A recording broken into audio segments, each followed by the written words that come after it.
Food allergies and food intolerances. Food allergies are a major health concern, and we're really not sure where they all come from. There's the hygiene hypothesis. Some people think it might be a deficiency of vitamin D. Have you been exposed to a pathogen that has triggered this allergy?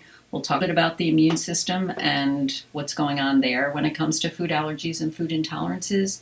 But a food allergy or hypersensitivity is an adverse reaction to a normally harmless substance in food that involves the body's immune response.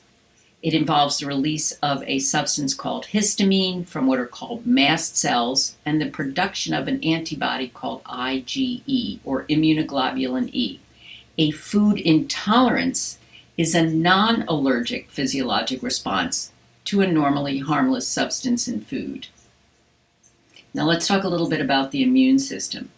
Your immune system involves tissues in your body that provide protection against pathogens, against things that don't belong there, including bacteria, viruses, other harmful substances. The purpose of the immune system is to be able to distinguish between self and non-self. And your immune system is stimulated in response to non-self. They may be proteins, they may be other substances, but the idea is that your immune system recognizes what doesn't belong there and responds with an immune response.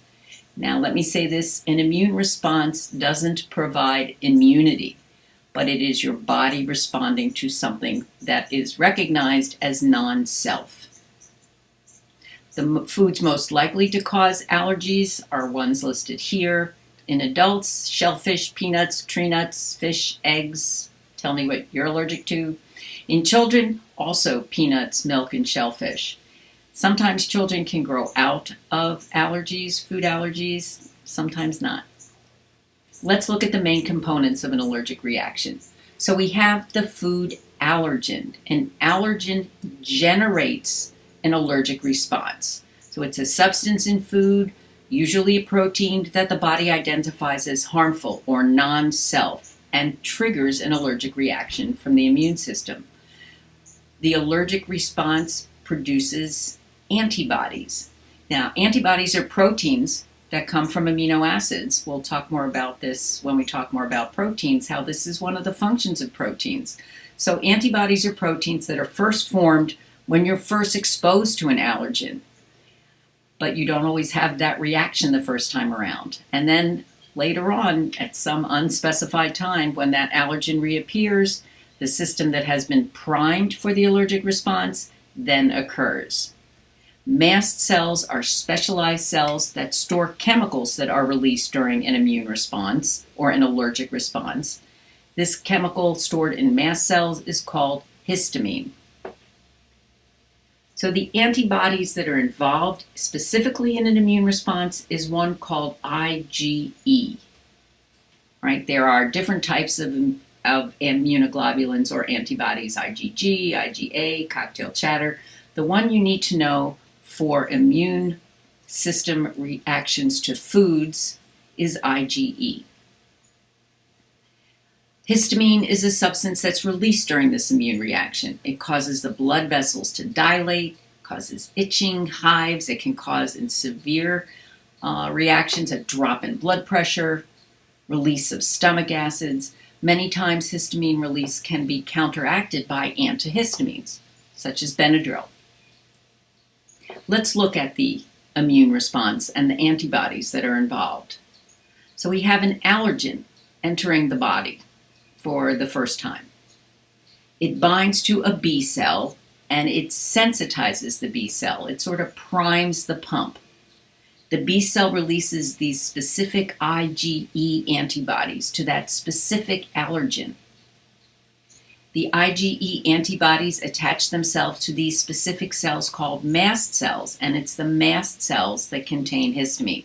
So this is what's called the primary response. This is what happens, we think, the first time someone is exposed to an allergen.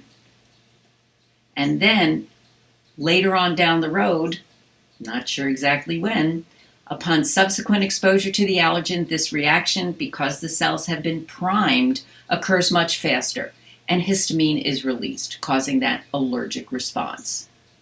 Let's look at the development of an allergic response with a picture. So we have the allergen being consumed by a susceptible person. I don't know what's in that sandwich.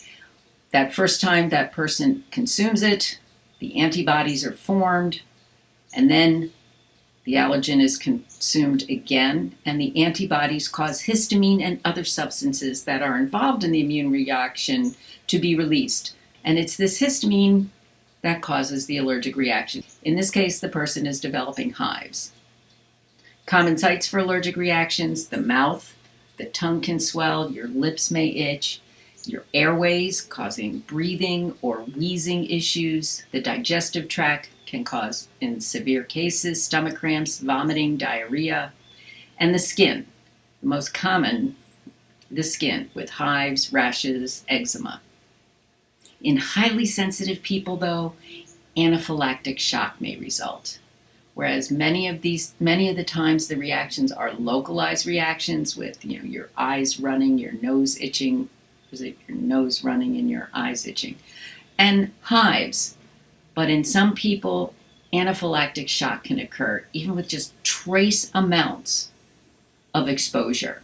And this is a massive, what's called systemic immune response. The system, the entire system is responding. And this, if not treated, can cause death. What's occurring? Oxygen supply to the heart is being cut down. And that's because of the immune response to this, what is being perceived as a foreign substance or non-self substance. And the symptoms include abdominal cramps, vomiting. Well, it's not good. An EpiPen must be administered. Epinephrine counteracts the histamine. Benadryl is not going to work if somebody is having an anaphylactic shock. Treating it with an EpiPen and follow up to an emergency room is the recommended treatment.